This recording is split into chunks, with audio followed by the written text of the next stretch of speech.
begin with this, what I'm going to do is import my assets in. I do that by going under File and I choose Import. Now this is an instance where importing to stage is probably going to be the option that I want to choose, because that will allow it to maintain alignment of my Photoshop asset layers. So I choose Import to Stage. Notice it's also Command R. So if it happened to be Talk Like a Pirate Day, we could say Command ARG, but it's not. So we'll just say Command R instead. Now it comes and says preparing for import, and then I go and navigate to my file, and I'm bringing in the John PSD. Now when that comes in, it looks like this, and it's doing a couple of interesting things. We can see the names with the layers. We can also see that the layer that was turned off is unchecked, so it's not going to import that layer. So it knows exactly how I saved it in Photoshop with these 4 layers on, this 1 layer turned off. When I go to import into Flash, it even remembers that, which is pretty cool. Now, there's another thing that we'll want to do, which is we can expedite the process of converting these layers to movie clips, which is going to allow us to animate things a little bit easier. Because if you remember that when we want to animate things and do motion tweens and those time-saving animation techniques like that, it requires the artwork to be a symbol. So to do that, I can do that right now while I go to bring it in. I click on this layer, and I have an option to say create a movie clip for this layer. So I could say sure, and I can click right on that box. And I can click on the next layer and do the same thing. Next layer. Now if you have like 50 layers, you can actually shift click and turn on all your layers and then say create movie clips for all of these. So you can do it in one click, or a few clicks if you want, but otherwise there's only 4, so it's not a big deal. So I've now said create movie clip for each layer, and down here at the bottom it says place layers at original position, so it's going to be good. I do not want to have my stage change to match my Photoshop stage, which is smaller than my Flash document, and now I'll say OK. And now it comes in, and we can see it added 4 new layers to my Flash file. Those layers now have the same names as they did in Photoshop. So if I take the time to name my layers in Photoshop, which is just a good practice so you can figure out what's going on in your Photoshop file, it helped with the import process. It also helped once it's in, because now those layers are there and I can see them. And with them all selected, I could go and pull myself down center stage, and I have now brought myself into Flash. If I test movie, you can see there it is. There's no animation going on yet, so nothing's moving, but it's working. To make this move, I need to enable motion tweening, or I could do kind of frame by frame keyframing. So I'm going to start with that first. So what I'm first going to do is just put in a series of keyframes and just move, add a new keyframe, move, add a new keyframe. So I'm not doing big sliding kinds of movements. I could, but the problem with that is right now, then I have to manually put in all the keyframes, and we'll see the pros and cons of that method, and then we'll look at just adding in motion tweens and show how you can very easily animate that way as well. So currently everything is 1 frame long. If I want 1 second or so of animation, I can just click out in the timeline, and I just click and drag in the timeline, and then if I hit F5 on my keyboard, it adds frames. So now we can see it's here. So now I have a 1 second long project. Not very exciting yet. If I want my arm to wave, to rotate it, that would give me a waving motion. So the free transform tool, not the select tool, but free transform, 3 tools down, gives me access to rotate. So I can click on the object and rotate it. Now one thing you'll notice, when I do that, I put my cursor near a corner and I get the little curl indicating It's rotating. It's rotating around this white circle. That's called the registration point. Now that's modifiable so that I could actually, see that doesn't look very good for rotating because it looks like I have a very kind of very messed up shoulder. So that's not really going to work very well. So we'll undo that. And instead, if I click on the object with the free transform tool, I can now take that registration point and move it to about where I want to hinge the shoulder. So I moved it over to here, and now it's going to look a little bit more realistic. So I'm going to start out and click on it. Oh, not double click. What I need to do at this point, if I'm not going to do smooth motion, I'm going to do just change from position 1, change to the next position, back and forth. So I do that by hitting F6, and now I can rotate the arm, move the timeline out a little bit, click, hit F6, whoop, don't want to hit that many F6s. Click in the timeline, hit F6. Now, this is not a really efficient way of working, but it gets the job done. So we can see, there it is. And if I run my movie, we'll see. So this method of animating, where I just go frame, frame, add a keyframe, add a keyframe, it's hard to get smooth motion, and it's kind of tedious. Now, I'm going to compare that by working on the other arm. And on this arm, I can right-click on the frame span, or right-click on the artwork, and choose Create Motion Tween. Say that again. So I right-click on the artwork, or I right-click on the frame span, and I'm choosing Create Motion Tween. When I do that, it changes the layer color to a shade of light blue. It changes the layer icon so it shows a little square with trails behind it indicating movement or motion. It's no longer the page icon. And the nice part about this is if the arm is here, if I click on this arm, I don't have to hit F6. Oh, I need to modify the registration point first, though, I can see. But I don't need to hit F6 to animate. I can just move the arm, and it automatically will put in the keyframe. Now, it's coming up and it's telling me I have unsaved changes. Would I like to enable autosave? And I'm going to say absolutely not. Do not allow that, because otherwise, as you work on your project every 10 or so minutes, you will get the spinning beach ball of death while your Flash file saves itself, and you will think Flash has crashed when it's saving. And when your project gets long and complex, it could take 2, 3, 5 minutes to save each time. So if it automatically does that every 10 minutes, and it takes 5 minutes to save, that's just not really a nice working method. So I say don't allow that, and then just make sure you save on your own regularly every time you do something. I also recommend, while you're working in Flash, that you save versions. So you regularly duplicate the file or use save as to save different copies, because files will corrupt themselves periodically.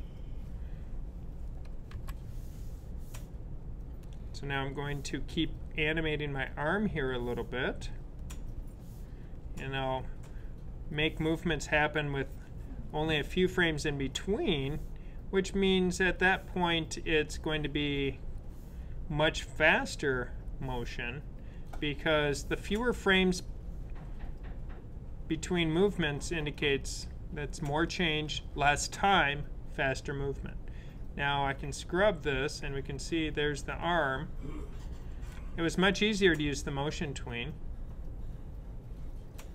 So we can see that. Now if I test my movie, and we can see the difference where the individual just adding the keyframes it jumps from frame to frame. So it has that very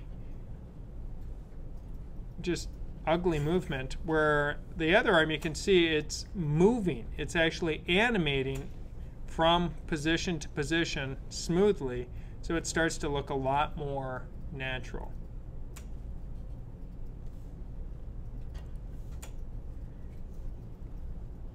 Now at this point, if I want to continue and extend this out, or if I want the whole character to move, now you may notice that, you know, this is 4 layers. If you have 4 characters on screen, each one is 4 to 10 layers each, you know, you're going to end up with a lot of layers. That's okay. There isn't a limit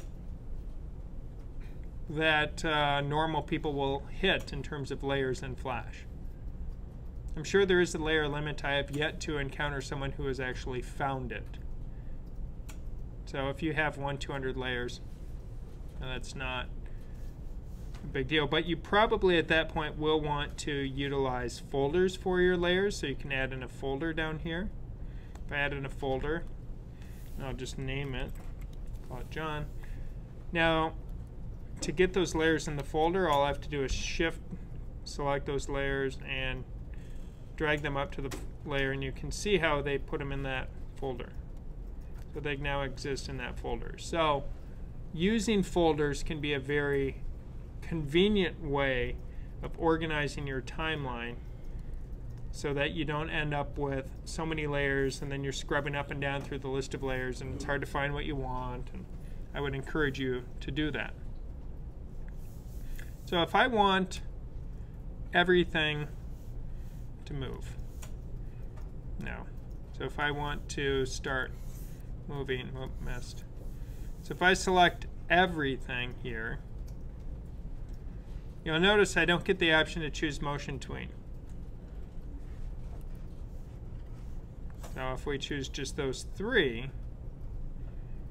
because the other layer was already motion tweening. So now if I choose create motion tween, everything is tweened. Now, to make a layer longer, if I put my cursor over the edge of it, I will get the arrows indicating it's going to extend it out. So I can go for, you know, an additional second of animation, you know, to, you know, so we can just keep extending it out as you see fit. So I'm just going to go out to 80 for now. Oh, floating disembodied head, a little bit disturbing as part of it. I can also click in the timeline here. So I just did a shift, or not shift, but just a click and drag to select multiple layers. And if I hit F5 on the keyboard, it will extend it out, the same F5 we used before. So I hit F5, it extends it out. Now there's a reason why I would want to do that for the arm layer here, because if I stretch the arm layer out, you'll notice how it stretched out the keyframes. It did a proportional spacing between those frames, so it thought, oh, I just want that animation to be slower. So if we watch it now, we can see how the arm is now moving in slow motion. It's kind of, it's just not really that exciting. But so if I don't want that, I think, oh, I missed. Yeah, so I can't command drag it out, but if I just hit F5, it now adds additional frames, and then within those frames I can start animating. So from here, if I want all of me to move to here, if I want all of me, oh, missed. Move to here. Oh. Oh, I broke it now.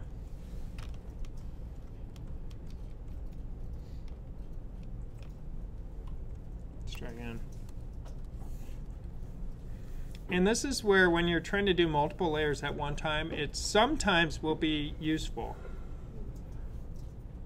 to insert a keyframe manually so it knows, okay, yeah, that's what you want. So I've moved to here. So we were here, moves over, and we can see,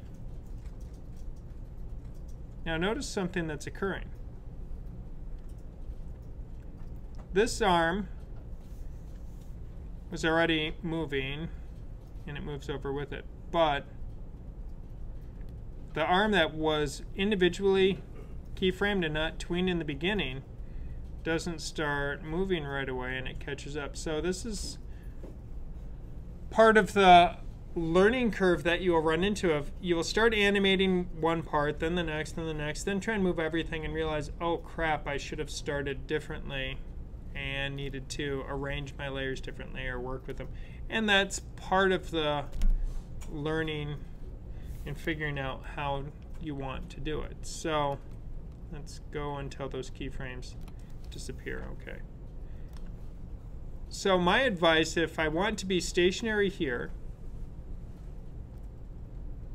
and now at this point I want to move, or to start the movement from here, what I can do is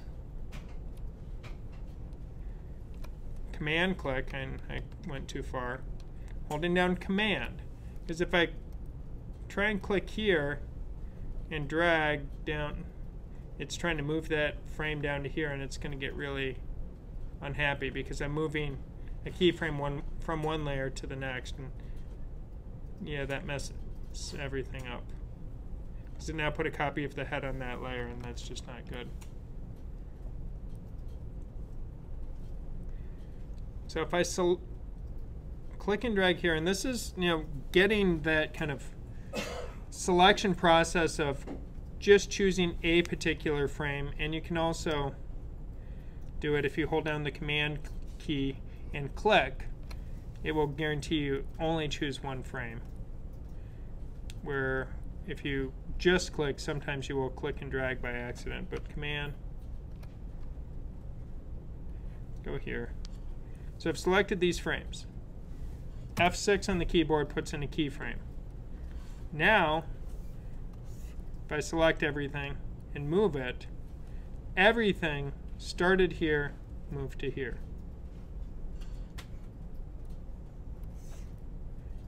Everything is going to rotate. I'm trying to keep my shirt so it extends down, so maintain the illusion that I'm not just a cutout. Whoa. So, and we'll get some oddities occurring with it.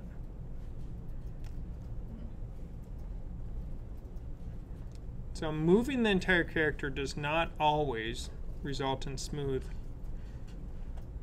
movement. And this is, so I moved to here. So it moved over. And along the way, if I want to do a little waving motion. So that waved.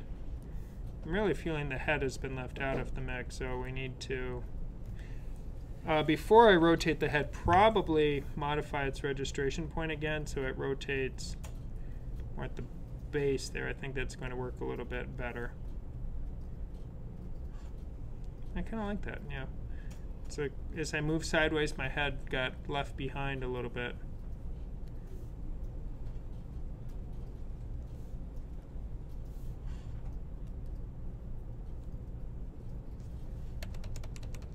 And you can also use the arrow keys to align things. Sometimes you'll find when you click to drag, it doesn't move or it snaps where you don't want it to. So my neck looks really uncomfortable right there. If I use the arrow key, it lines up a little bit better.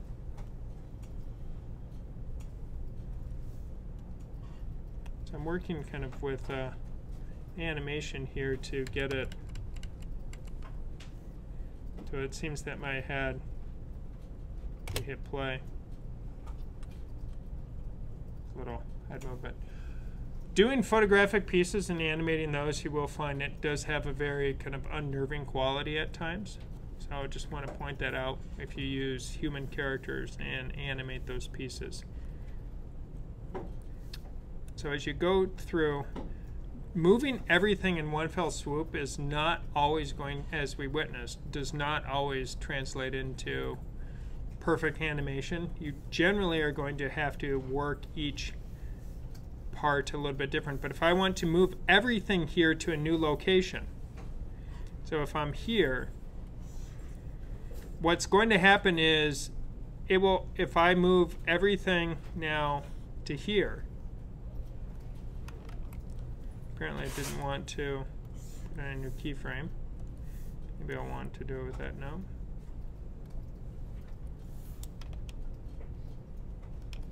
It's been difficult here. But the thing to remember is that the head is moved to these locations. But if I move everything and want it all at a new spot further out in time, my best option is to insert a keyframe with F6 and then start the movement to where I want it to go. Insert another keyframe, F6. That keeps it together so that you have everything starting from the same place. Because otherwise, if this keyframe weren't here in the middle, the body would animate from this keyframe to this keyframe, but the head would animate from this keyframe to this keyframe. So the head would get left behind while the body starts moving. So it sometimes becomes necessary to help Flash out a little bit by inserting a starting point, highlight the frames, F6, then go further out in time for where you need the end and move that, and that now starts to give you the movement. So now if I run my movie, we'll see we've got some waving, head bobbing, body going around. So it will be, it takes a little bit to get used to, but once you do, it generally starts to come together. If I take the head, and we can see in my library, oh, and Flash does a nice job when you import a PSD, puts it into a folder, then it has a folder which has the original bitmap pieces, then it has the symbol items as well. So it does a nice job organizing things. But if I double click on a symbol, it brings me into symbol editing mode. So if I look here, my timeline, everything dropped away. We can see now I just have a piece of artwork, and if I look, it tells me that's an instance of head, the bitmap, which was in my library. This head, this bitmap, which bitmaps in your library have a little tree icon next to them to tell you that they are a bitmap. MovieClips get this little gear-shaped icon on them. And then there's button symbols and graphic symbols. Again, treat everything as a movie clip unless you're told otherwise, because MovieClips can do the best and coolest stuff. So looking here, I can see this is an instance of that. I'm going to add a new layer inside it. And looking again at the top, we can see scene 1, head. So I'm inside the head symbol. That's why all my frames disappeared, my other layers, they're grayed out. They're still there, but I'm modifying this one piece of my project. Now this piece, what I'm going to do is I'm going to add some additional animation to it, because that's the kind of person that I am. I like to make things complex. And I'm going to have something animate and kind of spin around my head. You know, it's just the mood I am today. So I'm grabbing the paintbrush tool, bigger brush. When you are using a drawing tablet, which works very well with Flash. Always make sure you choose the use pressure. That gives you a nicer mark while you're working with it. And I'll just choose a nice bright red color. So on this layer, I'm going to do frame by frame animation, and I'm going to make something orbit around my head. So I can do that by just starting out and just doing a mark. Now at this point, I can hit F7, which adds an empty keyframe. Now I can't see where the previous item was unless I turn on onion skinning, which was down at the bottom, if you remember that. And now we can see there's that mark. And now I'm going to have a little bit of overlap and extend out, and then I'll just hit F7 again. And I'm just going to keep repeating that process.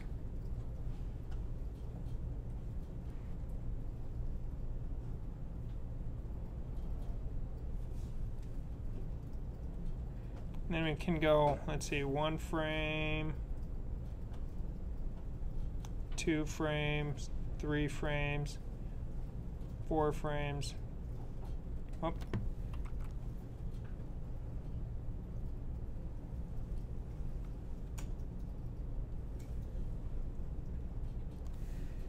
And if I turn on looping and then just hit play down here, you can see where it looks like it's starting to rotate around my head. So it's kind of giving me, I think I need to, as it comes out a little bit, it looks a little bit off right here. I think this still needs that. Now let's try again.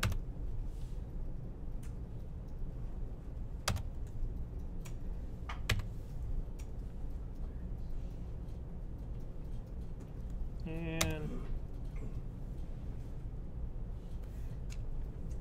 just going to modify frame 1 here. Use the eraser tool just to take a little bit off. And close enough. So now I have a little spinning red halo. So what we can see is that the head has layers and frames. And go back to scene 1. Here's the head. And we can see it's not animating. The one thing to keep in mind is that movie clip timelines animate independently of the main timeline. So what that allows me to do is to have an animation inside an animation, and I could even put an animation in an animation, in an animation, in an animation, in an animation, and there really is no limit. I mean, it would get fairly kind of complex to see, but you can do that. I might do one of those kind of try and break the computer demonstrations in just a little bit just to prove that point. But if I save and test my movie, you'll see that that stays with me no matter where I go, because now that animation is running. So it's a pretty fun system that you can work with, where you can add these elements into your project. So I have an animation inside an animation. But there is no limit to how far you can go with that, because you can put it in and put it in, and you can just kind of keep nesting them deeper and deeper and deeper until the computer gets really grumpy with you. So one of the challenges that we run into is we don't get to then see that. But if I don't need some of the movie clip effects and only need basic symbol things where I'm just changing position, rotation, stuff like that, I'm not going to use any filters or any of the cool things, then we might have some other options available to us. But as you can see, it's much easier than trying to animate that around my head and reanimate it as the head keeps moving, that animation is following my head no matter how my head moves around on screen. Or if we even watch, let's see, I'm going to inflate the head at this point.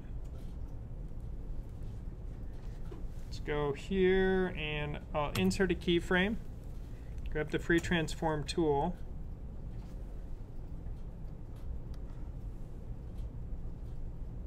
Now make the head suddenly get bigger. Now if you notice, the head suddenly starts getting bigger,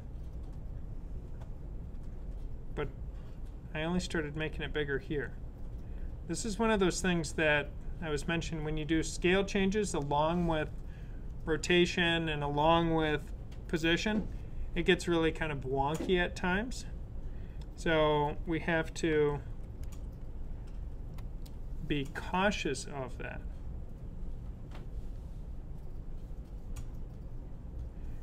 Now, if I were to say insert keyframe scale, Did you right click? I right clicked on it. Now I'm going to go here and say insert keyframe scale.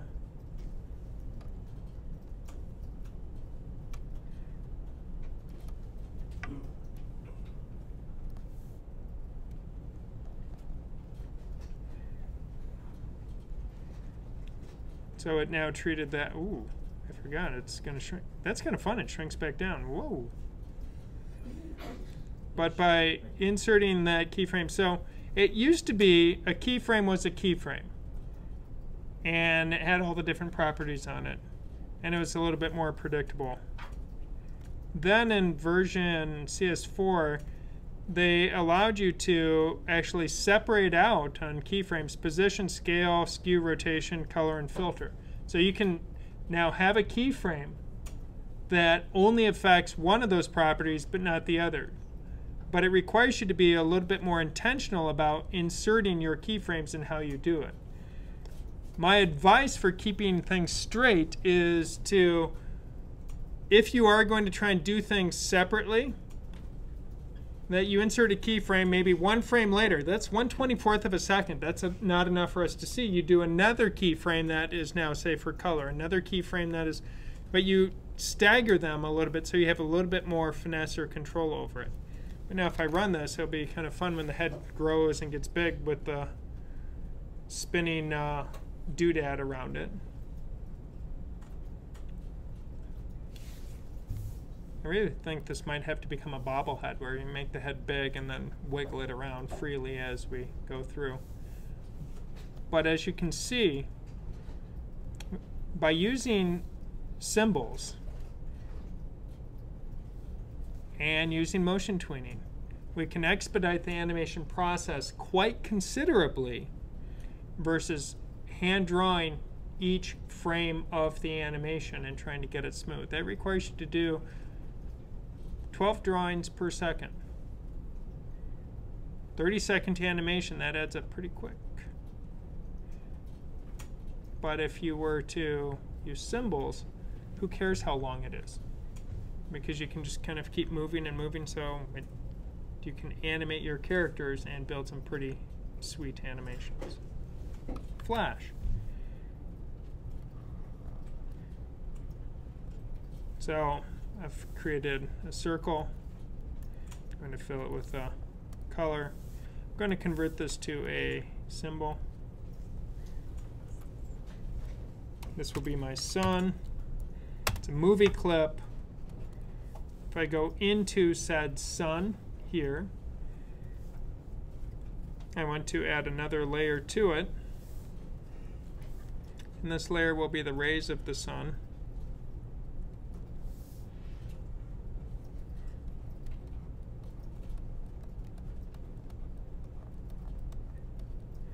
If I take the rays of the sun, and select them, but I can lock, remember locking layers you're not working with, so I lock the main body of the sun. So here's the rays of the sun. And I'm going to convert those to sun rays.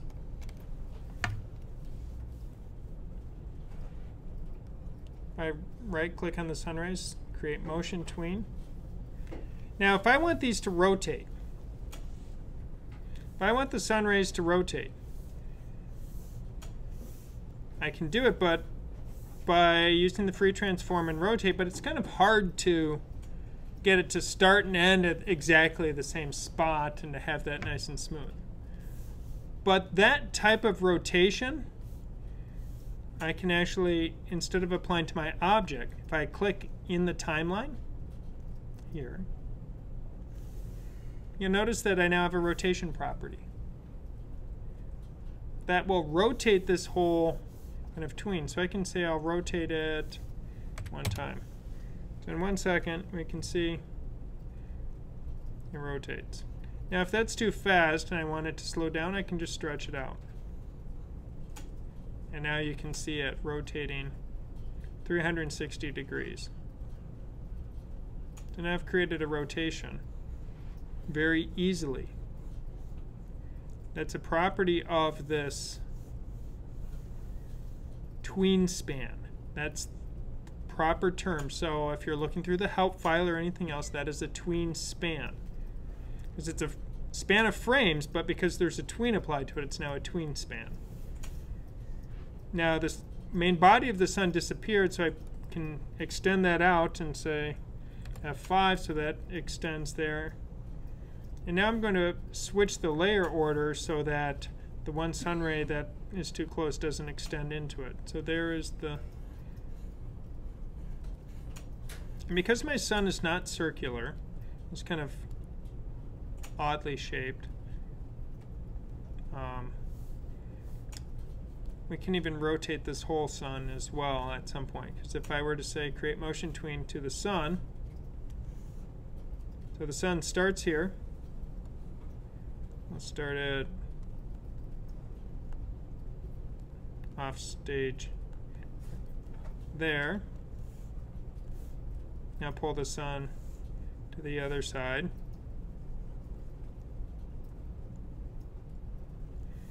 Now remember that if I don't use the free transform but use the selection tool, if I click off everything, I can actually change the path that my artwork is following. So remember that is a nice technique that we can follow. So if we go here, we see the sun is now following this arcing path.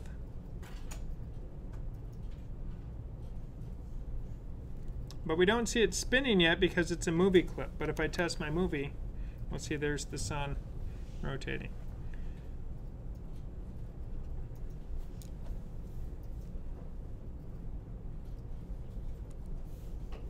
Now I actually think that my sun needs to go faster. I feel that's moving. The spinning rays are going to slow, so I'm going to... I could shrink that down, or I can just say instead of rotate once, I'll rotate twice. So now it goes twice as fast. So now when I run my movie, there, I like that better. And the only other issue is that the sun is going in front of the face, so I can just pull this down so it exists behind my head. And I'll see the sun come up and go down.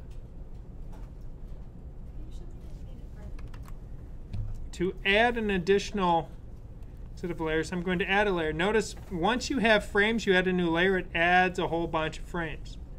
And now I'm going to start out and we'll just add it on top of this, and then we will move over. So I added a layer. The bottom layer is going to be one of the arms. So I'll drag out a copy of the right arm and position it reasonably close. And add in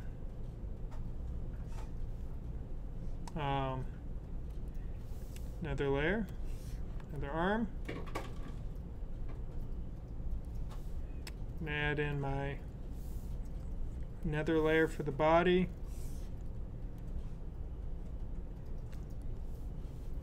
And finally,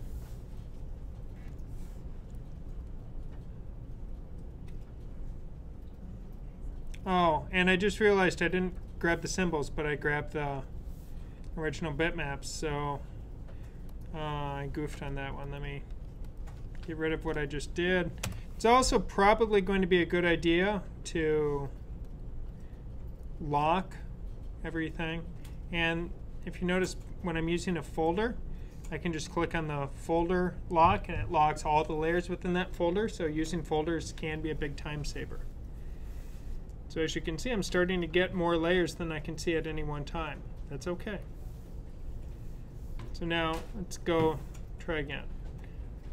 Because I want to keep animating, I want to drag out pieces. So we'll drag out an arm.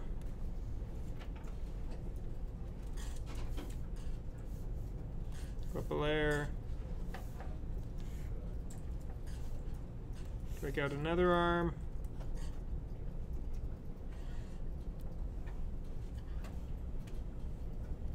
Go up a layer, drag out a body. And go up a layer and drag out the head. Now, if I want a version of myself without the spinning red halo, then I would need to have a second symbol that I'm working with here. But now that I have these pieces,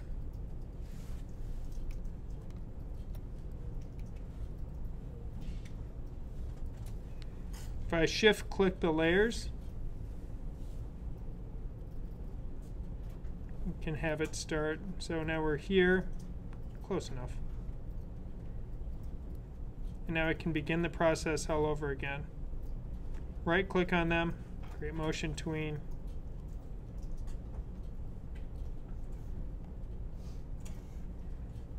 Stretch them out or F5 them out. Again, if we don't see blue layers in your project, if it's all gray, got some work to do. If I want everything to move,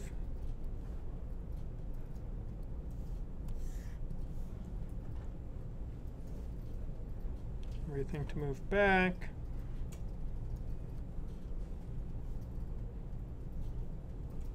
Now this is where,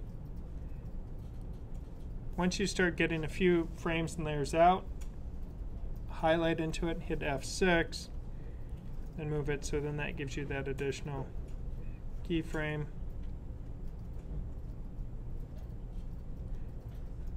Oh, this one I should have turned into just the continual bobblehead. I think we'll do that instead. It's more fun. So with this, I'll inflate the head. Go here, take the head.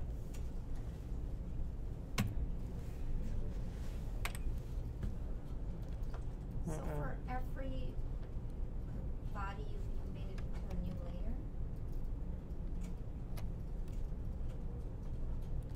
layer?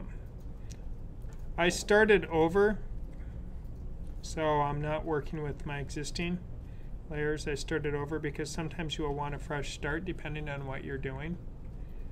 So you'll need that. But each part that is going to animate independently must be on its own layer. So I can't have both arms on the same layer if I'm going to make them move differently. You're limited to one symbol per layer when you are doing motion tweening. So if I were to have a new layer here, and if I have, here, I can have 3 heads. If all 3 heads are on one layer, they're on this one layer.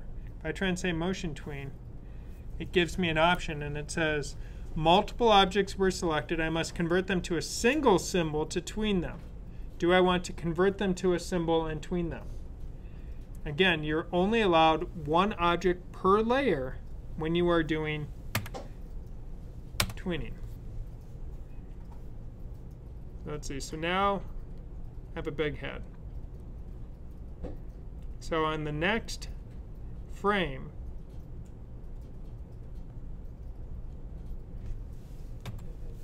add a keyframe.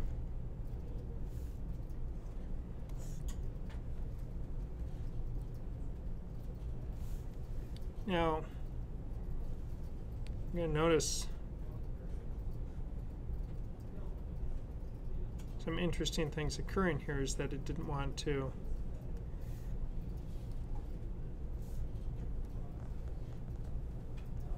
keep up because it moved it, but this previous keyframe wasn't.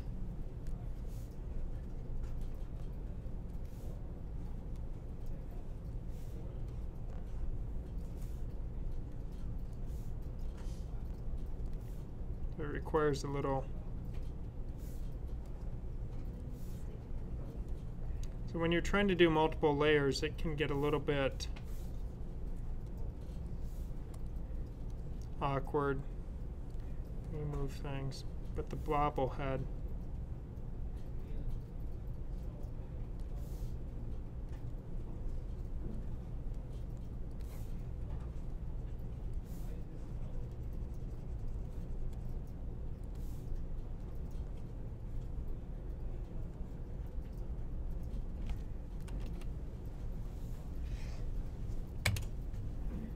So it requires finessing and moving to keep all your parts so they don't fall apart on you while you're working. But you will need to do this because doing this gives me so much more flexibility than just doing everything with single keyframes. Because if I want to adjust the timing, if I want it to move smoothly, to get it to move smoothly like that, I'd have to keyframe, keyframe, keyframe, keyframe, keyframe, move it a little bit each time, and then if I decide that was too slow or too fast, I have to undo all those keyframes and then redo them, adjusting it to a different spacing of time. That it's so much more cost efficient in terms of time to use motion tweens that if you don't, you should be hand drawing every piece of artwork on every frame. If you're not going to use tweens, hand draw your artwork. There's really kind of no reason to go in between. Otherwise, you'll end up with very clunky, awkward, unsmooth animation.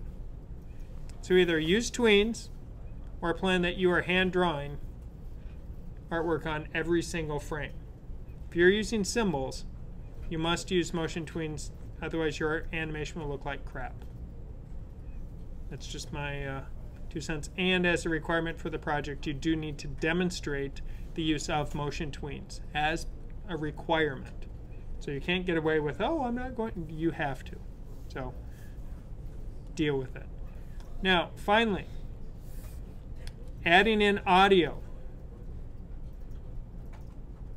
External audio, I can choose import, and it really, I recommend with audio, you're always importing to the library. Now, import to stage is not selected or available because you can't add audio to a motion tween layer. So it's going, no, I really don't like that.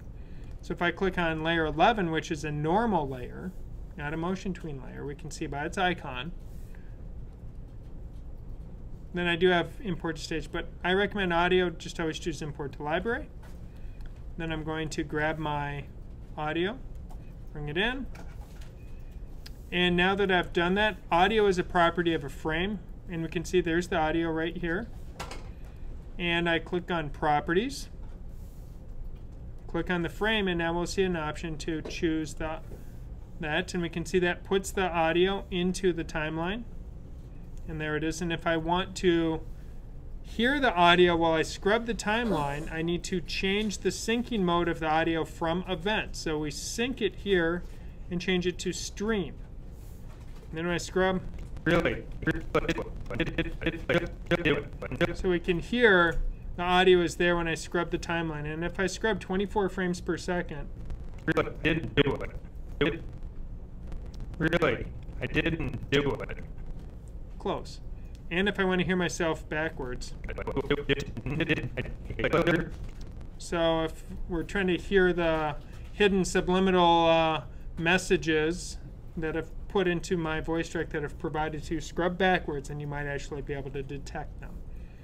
But that puts the audio in the project, and then you can test it. Really, I didn't do it. Now, if we listen, that sounded like crap. It sounded really, really bad.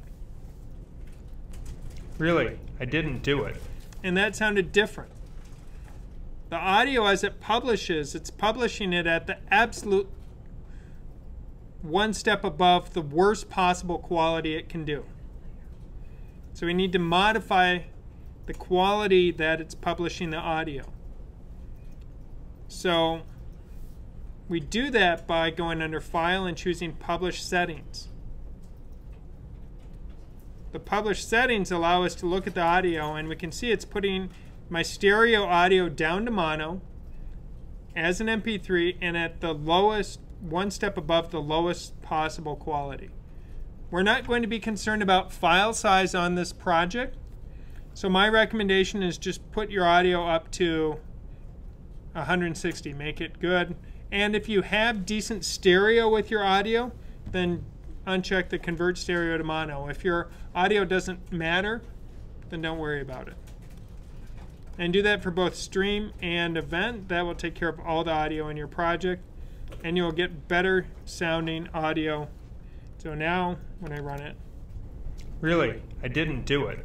so it sounds more accurate. It doesn't sound like I'm talking into a bad telephone through a bad connection while driving through a tunnel. It gives me a much better audio. So once again, that's under File, Publish Settings, and then change the audio settings. Just click on it and choose something better.